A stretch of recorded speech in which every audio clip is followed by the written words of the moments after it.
Welcome to the Present and Sober podcast with your hosts, Sam Goldfinch and Ellie Crow. If you want to make your life bigger, not smaller, then this is the podcast for you. If you can sense that you're destined for more and you're curious about how drinking could be holding you back, listen in and come on this journey with us. Through the interplay of mind and body practices, we will help you elevate your daily life and discover the wonder and potential of going alcohol-free. Let's make life bigger together. Hey everybody, right, this week we're going to be, we've got a really interesting conversation about lengthening. So it's a tactic that we can use to build our alcohol-free life or whatever it might be, to kind of build up some more time, actually anything free. So this works for alcohol, but you could easily use this for sugar. You could use it for any number of different habits or addictions or anything that we're on a journey to kind of uncover or release or find freedom from. And yeah, we uncovered some stuff in here during the chat that we didn't have planned, so it was cool. I love when that happens. They just all these ideas just pop as you're having a sort of present conversation with someone. So yeah, it's been long requested. It's probably one of the ultimate kind of tools or tactics that we can use on the journey. And so wherever you happen to be, and even if you're already kind of successfully alcohol free, this is going to be a really great one to tune into. To talk about the psychology as well of why approaching things in that way for many of us can be really helpful. So staying away from forever and ideas like that, although helpful for some people, not for all of us, right? Myself and my journey, it was really great to go through a process of lengthening. So really cool conversation. Can't wait to put it out into the world. And yeah. Oh, final thing. If you get a chance this week, please do go and leave us a review. We've had some beautiful ones in January. We're going to start reading some of them out on air as well, because it's just really nice to hear from all of you. And yeah, so if you've got just a minute to go and do that today, we'd love it. And it's one of the great ways that people find out about us and discover this and just get involved in that present and sober spirit. Awesome. See you soon. No, I'm not. Yeah, you are. Yeah, I am. I am going to do the intro because that's my job. One of my many jobs. Unless I steal Hello. Pardon? Unless I steal it from you. Yeah. I do that sometimes. I'll nudge you out. Oh, hey team. Stop it. Get on with it then. Git. Hello, everybody, and welcome to the Present and Sober podcast with me, Ellie, and Sam. I'm not talking now. Yeah, don't. It's just you today. It's lovely to be here.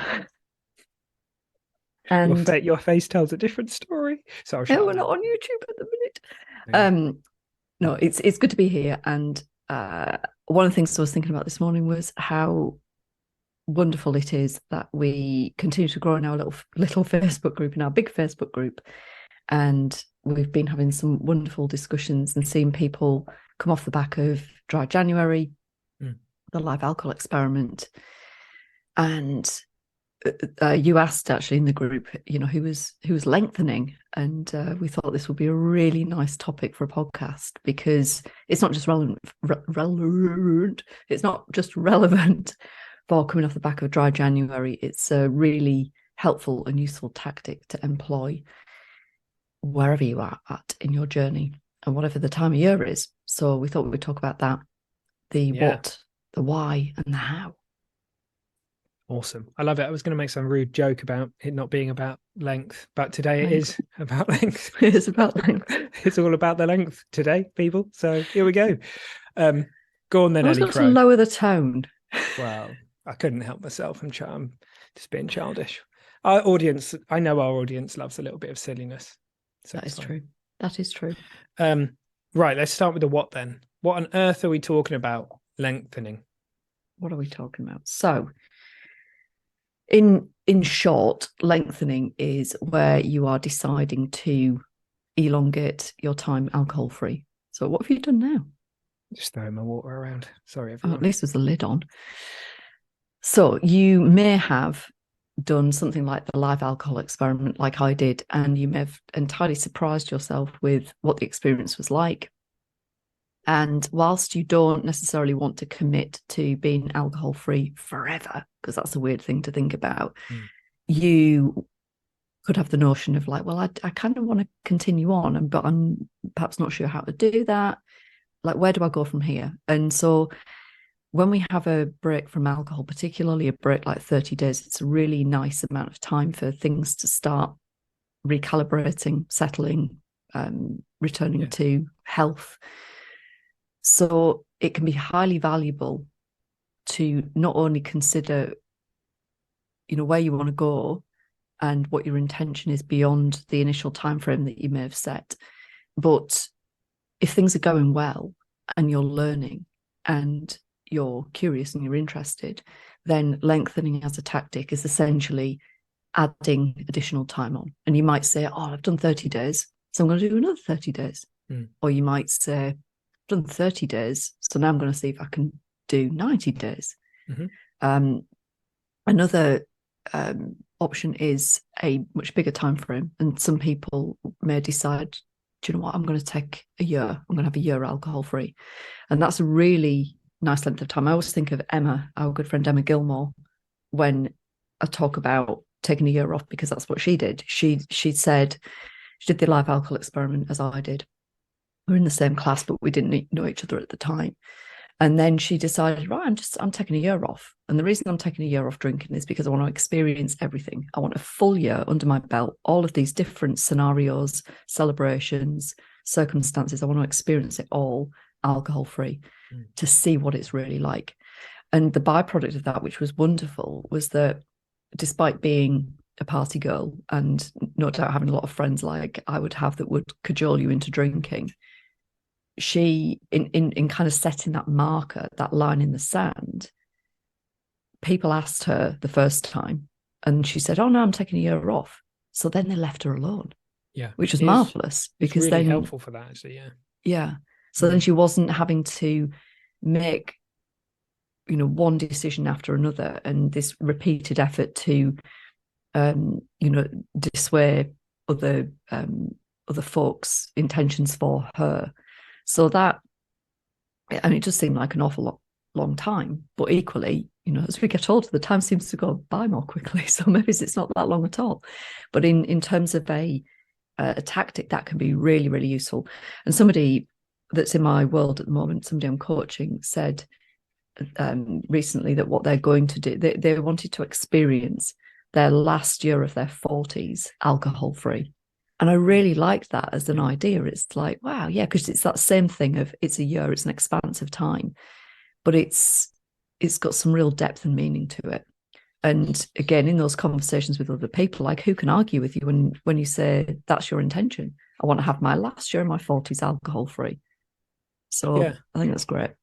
It's actually just, I guess it's just a little side note. That is a really powerful thing about saying to someone, because often people are looking for, well, I don't want to lie, and I also don't want to give people the whole truth or whatever right now. So one really amazing thing to do is just say to people, look, I'm doing a 1 month experiment, or I'm doing a 90-day experiment, because they'll be like, oh, right, okay, fair enough. It doesn't, because a lot of the stuff that might come up in them, if you say, oh, I'm going alcohol free, doesn't sort of come up. And obviously it's becoming a lot more common these days. And that's not me sort of giving this as any kind of prescription, but it does seem as if we're moving or working towards being able to sort of really fully open up about everything, but we're not ready to do that yet. It just seems to be like a really honest and authentic thing to say that doesn't have the same kind of effect in terms of conversations on a night out or something like that. But anyway, just a side note, it's really true. I think that's a really great thing. Okay, that's the what then. That looks like you've done a great job of that. So do we want to talk about the why? Yeah, I'm just here interviewing you today. Do you want to talk about the why? Why would anyone choose to focus on length or lengthening? Oh my God. Now, why would anyone say, for example, if you've done a 90-day, because there's a few different things here, right? There's the, why would someone who's done a 1 month experiment, for example, want to add another month? Or why would someone who's done 6 months want to add another 6 months? And then there's also the kind of psychological stuff about that, which I think is so there's a few different, there's a few different reasons why. So what comes to mind for you first? And then I'll pitch in if I feel like you're doing a bad job. Thanks. I got you, mate. Don't worry. Listeners, don't worry. I'm sorry. Holding up my rear. Goodness me. Do continue. With your lengthening. Good Lord. Oh dear. Well, one of the big things, big things is that something magical happens with the expanse of time. Mm. So many times I'll speak to people and they are already deciding what's going to happen in the future. And the brain has this wonderful way of predicting what's going to happen. And so we kind of get ahead of ourselves. We jump ahead and decide all of the things that are going to happen, and then mistakenly not live in the present moment. So with that expanse of time that we can create for ourselves, it's a real gift of opportunity to dispel any of the myths and to allow like any of those old beliefs, any of the residual beliefs that we might have. It's a really nice opportunity to allow, but whilst we're not engaging in the old patterns, the repetitive behavior, those neural pathways are going to disconnect and dissipate over time. And the other thing that's happening is that we're creating new connections, new neurons are firing, and they are, with the repeated new behavior, we are then forming new habits and new patterns. So with that process that's taking place, where in actual fact you end up in a month, 6 months, a year's time, can be entirely different from where your brain had predicted you were going to be. And you and I see this play out so many times with people where they had one notion of what it was going to be like, and then they give themselves the gift of the opportunity, and it's entirely different. Yeah, I love that. I give you a 7 out of 10. That was pretty good. That was pretty good. I need to see you up in your game next round. I'm joking. That was brilliant. So it's true. What really struck me when you were talking was none of us ever actually experience forever. We experience the present moment. Like that's the only thing we ever truly have, right? That's the only experience we're ever having. And so the thing about we think we're getting information from about what forever would be like or what being alcohol free would be like, but that's not what we're getting information about. We're getting information about our perceptions around the thought form that we've created. And very often, because forever is something we don't get, we scare the shit out of ourselves. We're like, oh God, I don't know what that would be like. And we're feeling our idea of forever. We're not feeling the reality of it, as you say. And then the wonderful thing about going, okay, so just shell that for a minute. And look, that thing works really great for some people. And if it empowers you to just say, done forever, whatever, great, you do you. There's no one way to do this. But for many, many people, myself included, it was great to just be like, okay, well, what's the length of time that's challenging but doable? So for me, I chose 6 months, I think, at one point, which I then lengthened to a year because it felt natural. Because what actually happened was a lot of the things that I was trying to convince myself were true at the beginning, or things I had kind of sticky thinking about, life just taught me that life just taught me everything I needed to know. Like 3 months, 4 months in, I just started feeling so great. I mean, I felt great before that, but then another layer of like feeling amazing came along, and I was just waking up feeling fresh, and I was starting to my anxiety was dropping, and I was starting to make real kind of just deep connect with myself again really deeply, and my meditation was getting better. Everything was just getting better. And at that point, it just seemed to make sense for me to be like, yeah, I think I'll probably do a year then, because it's this great at 4 months. And then at some point along that journey, it made sense for me to start saying to people, yeah, I just don't drink. I just don't drink. And so it's kind of funny that even if I've often said this, but it still looks true to me now, which is good. Even if you know that you're experimenting with being alcohol free, it doesn't matter if at one level you're saying, but I'm gonna do a month or 3 months or 6 months on the journey to that. Like it doesn't look like it matters to me. Like I kind of knew that I was messing around with alcohol freedom, forever, all that kind of stuff, but I didn't know what it meant. So I just kind of had that. I knew that was the case. but then I just went on my own little journey of lengthening bit by bit by bit, and it all just fell into place. And yeah, it was great. I'd really recommend it to anybody who hasn't tried that, particularly because what I think a lot of people do is they do like a 1 month. They go, oh, I'm going to go alcohol free. So they jump from the 30 days to the forever bit. And then when they, maybe they put a few days together, a few months together, a few weeks together, whatever it is. And then they're like, why was 30 days so easy? And this is so hard. It's because you've shifted the psychology of it, right? It's because you can do things like this to help you on your journey to becoming alcohol free. It looks to me that most people after a year of alcohol, or of not drinking and looking in the direction of what beliefs they may have around alcohol and stuff like that, people are in a really, really good place generally, in a really, really good place. So if you get to that year by doing 12 30-day experiments, or if you get to that year by doing a 6 month and a 6 month, or if you get there by doing a 1 year because you've had a 6 month at one point, or I don't think it really matters. You're just going to learn so much along the way. Yeah, you're going to learn a lot along the way, and you're going to have a. Oh, don't press the buttons, Lola. Lola's. We've got Lola the hound. She's here. Lola the Wonder Dog. She's also known as. Is it? But who named her that? Is me, that because is that you? No, it's me, because she used to catch spiders, didn't you? Lola the Wonder Dog. As in she was running around in her cape, keeping you safe from them. Exactly. Does she still do that now? Less so. Rocket's usually in charge of spider operations. Do they eat them? Rocket does. Lola just used to paw them. Didn't you, buddy? Yeah. Protein, I suppose. Yeah, it is. It is.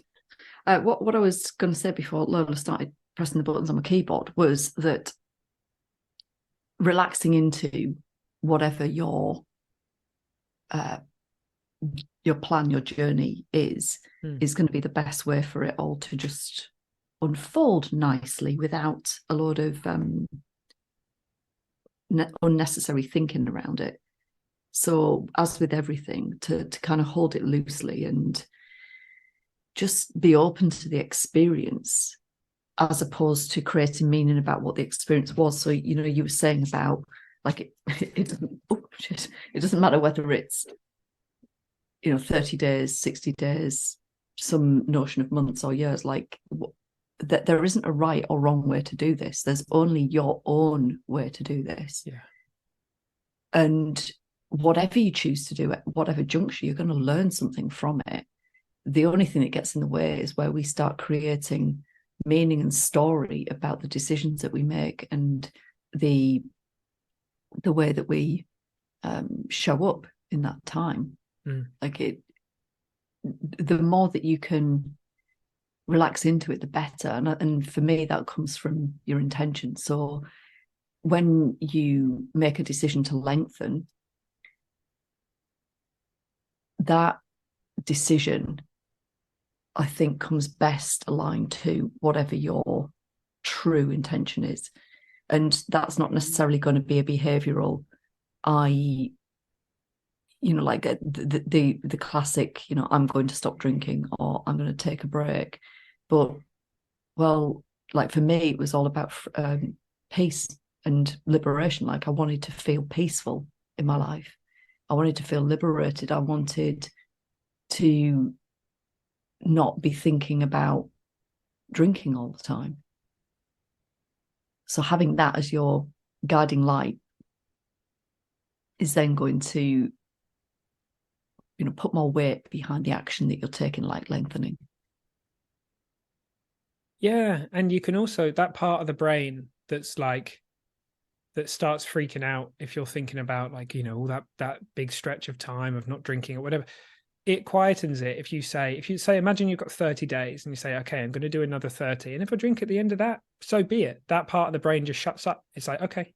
And you can literally say to that part of the brain, and that's fine. If we decide we're going to do that, we can do another month though, right? Yeah, okay, we can do another month. It quiets down.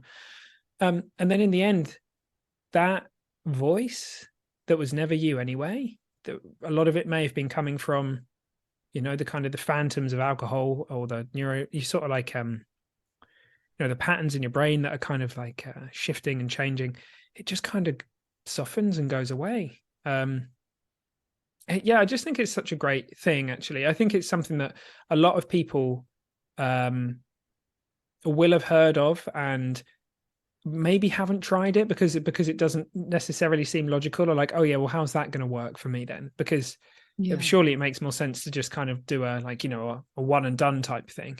Play with it. You might be surprised, because like you said, Ellie, I think it's anything that we can do to step out of the pressure cooker is really powerful, because then our wisdom, we can hear things, sort of beneath the noise of our chattering mind, or the voice of alcohol, or whatever it might be. And it was the same for me. I just wanted to experience more of actually what I'm experiencing right now, just like feeling really light and open, and just waking up in the morning and, doing yoga and, all the things that light me up, and not losing them, and not feeling like crap. And I was just like, yeah, I want that for a bit longer. Like, I absolutely want that. I want to focus on that rather than focusing on what I don't want or what I'm afraid of. And I think bringing in another month or another length of time of whatever is a really practical way of focusing on what we want for that month, and allowing us to kind of just like not have to look in the direction of all of that stuff, because I don't think it's always that clever, or like, perhaps clever is the wrong word. I'm not sure it's always that helpful for our kind of philosophy around it to be, I'm just going to build up so much reason not to do it, in terms of like worry and fear and all that kind of stuff. Actually focusing on what we'd most love to have and is so powerful. Like, that's how we become the creators of our life. And I imagine, right? So you're not sure if you want to be alcohol free or not. You commit to the year, and over that year, you do some incredible things. You launch a load of stuff because you've got loads of energy. You're sleeping better. You're eating better. You lose a load of weight, whatever it happens to be. You get to the end of the year. Do you think you're more or less likely to be moving towards all the things you most want in your life? Like, it just looks like a really powerful way of approaching it to me. Yeah, it is, because everything that is true has the opportunity to surface. Whereas if we take a break and we're not deliberate about what comes next, it's usually then some iteration of like, wow, I did 30 days. You know how I'm going to celebrate? I'm going to celebrate by getting smashed. Wonderful. Yeah. And then you're back into the food mixer. And again, I hear a lot from people like, why did I do that? Well, it's just part of your process. It's okay. Like, there's nothing lost. But if you haven't thought in this kind of a way before, like very deliberately, and creating intention that leads you to the kind of life that you want, it's intensely powerful. And it builds, like, it's not just like a one and done exercise. It's something that you carry with you forward, whatever you're doing in your life, having something to orient from that is deeply rooted in who and what you truly are, as opposed to a lot of funky beliefs that might not even be yours.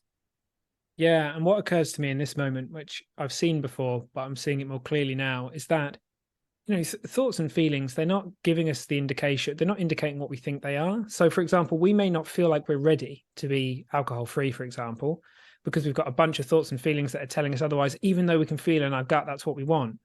Now, if we wait until our feelings and thoughts align, we might be waiting a very, very long time, particularly if we're in a cycle of drinking and stuff like that. So just because you don't feel ready to go on the journey, that doesn't mean it's true. And if I look back on almost everything in my life, stopping drinking, stopping smoking, stopping all these different things, it's like, actually, I didn't feel completely ready. Sometimes I was there, and sometimes my thoughts and feelings told me differently. And actually, just doing it anyway and going and getting the data, you might get a real shock, because if you're like, I'm pretty sure if you talk to anybody who's left behind any kind of addiction or use disorder, or however we want to talk about it, wonky relationship with anything, we never feel completely ready to do that. But then we realize that, oh no, I'm absolutely ready. Like, all of those thoughts and feelings weren't telling me about that. They were just moving. They were constant variable.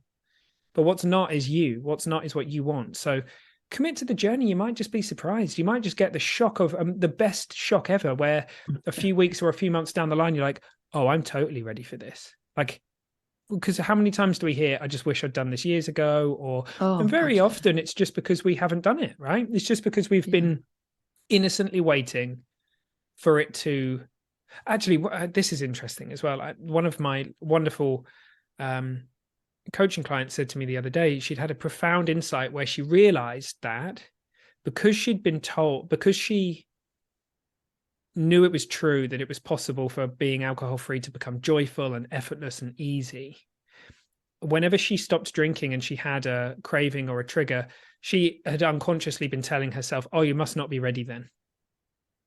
Right, you're not there yet. And then she had this huge insight where she realized, oh, it's not that at all. Like it becomes that, but just because we get some discomfort early on or along the way, that, you know, you're not doing it wrong. That may happen, and that's okay. It's totally safe to go on that journey. And so, if we're waiting until we think we're at a point where we're not going to feel any discomfort, we might be waiting a very, very long time. So I would go for it. Go for it. And yeah, well, mate, how, I don't know, for the how, something that seems important to me is that if for anyone who thinks, do you know what, I think I'm going to do this, I think I'm going to do another month or whatever it might be, I always like to say to people, pick a length of time that's both a little bit like, oh, and also you sort of a nice challenge that you know you can do. So for me, it was like I'd already done 3 months, so I chose 6. I was like, yeah, I know I can do that. And for many of us, if we've done 30, adding another 30, for example, or if it's you've done your first weekend, you do the next weekend. Or if it's, yeah. So how does it look to you? That kind of looks, there is no specific prescription for this, but that looks helpful to me. Yeah, no, I totally agree because you don't want to set yourself up for something that seems impossible, because we want it to be motivating. But that discomfort that you're just talking about is important, because that's where growth is going to happen. So if you just set yourself something that you know you can do, you're either quite quickly going to become bored with it. You know, it's in that stretch that we are pushing ourselves out of our comfort zone. We are opening up opportunity to really learn and to grow. Yeah. So I think that's a really good way to frame it. And in terms of the nuts and bolts of like, what is the number? Well, that's entirely down to you. And you will get a sense as to what feels right.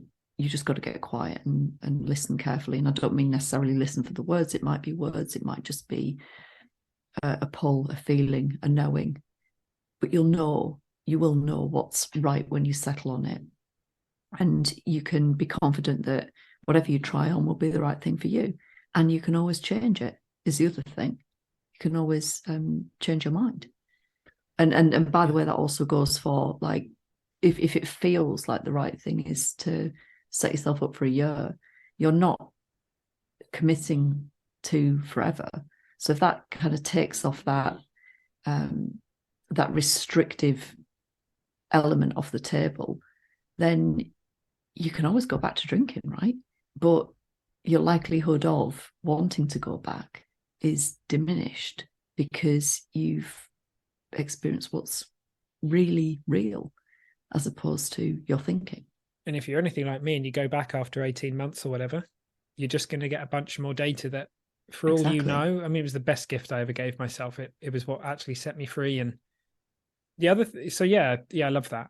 Final thing that I think would be really interesting is that a lot of people, I see them say they're on the cycle of that. I do 8 days and then I drink, or I do 9 days, and it always seems to be day 9, or it always seems to be, I think a lot. So what can be really powerful, if that is you, is just to go. So if you find that you normally do a week and then it's the following Friday or something like that, just lengthen those couple of extra days to the Monday. So do 2 Fridays on the bounce and then check in with yourself. Because the thing is, there's nothing special about, like, I know that some of us have circumstances or stuff that we go out to into the world that we used to do on a Friday, or perhaps it's the day that we have home alone, or perhaps it's the day where it's, you know, I don't know, movie night. Home alone with Macaulay Culkin. Yeah, you got it. Movie night with the partner or whatever, right? But that's all that's all you're feeling, your thoughts and perceptions about that thing. Like the thing that tends to bring us back into drinking after a length of time like that is just that there's something that wants out and we don't know what to do with it. So either we're like, oh, I've got boredom going on, or I've got like, I'm starting to feel stuff again, or I don't know how to be on my own, or, well, there's something really amazing to see there. You're not broken. You're not broken. You're just, and so lengthening can be really powerful because it can allow you to see that play out a couple of times, and then you can learn for yourself experientially that, oh, those thoughts and feelings do pass. They're not here forever. Because here's what usually happens is you wake up the day after. So say you've got to day 9 a few times on the bounce, right? So you say to yourself, just going to extend this and do 10. You wake up on the morning of day 10 and you're like, oh, wow, I feel amazing. Like, I'm so happy that I didn't drink last night. And you realize that all of that was just moving through your thought system. And you never know when you just like that, where the bubble just bursts and you just see things differently. And so there's so many different ways you can play around with this. It's such a really useful thing. But I hear this phrase quite often, and it's particularly pertinent here. It's like, you never regret not drinking. Can you move closer to the microphone, please, Ellie Crow? Sorry, it's because the dog's on my lap. I know, but now we're going to fall off. Shocking. Move the microphone closer to you. I can't. It's on the edge of the desk, mate. See, this is the technical challenge of having a hound pack at home. But our listeners will be forgiving of that, I think. You don't regret not drinking. You don't ever wake up and go, "So I really wished I drank last night." Yeah, that meme is so true, isn't it? So true. Yeah, thank God. Just so glad that I got absolutely twatted last night and I've woken up with this pounding head. Said no one ever. Yeah. Well, look, there we go. You've done a perfect timing. When we were thinking about how we were going to do this, and I left you in charge, I thought, oh God, here we go. This is going to be way too long or way too short. I thought the length of this is going to be well off, but in perfect length. Yeah, it is the perfect length, and there is a perfect length for you as well. All of you out there, there is and only you can know that, right? I know being silly right now, but only you can know what that is. And so it is going to be different for all of you, but it's going to be looking at what you've already done, feeling into whether it's repeating that, extending that just a little bit more, and just feeling into that feeling of, okay, just the right level of challenge, a little bit daunting, but exciting, and that kind of like ball of like, yeah, opportunity and possibility. That's the secret sauce, as it looks to me. Awesome. So let us know what you think in the Facebook group. You can give Sam a rating out of 10 for holding up my rear. Shocking. Right, I'm going to click that button. Have we got anything else to say? Just have a wonderful week, folks. See you soon.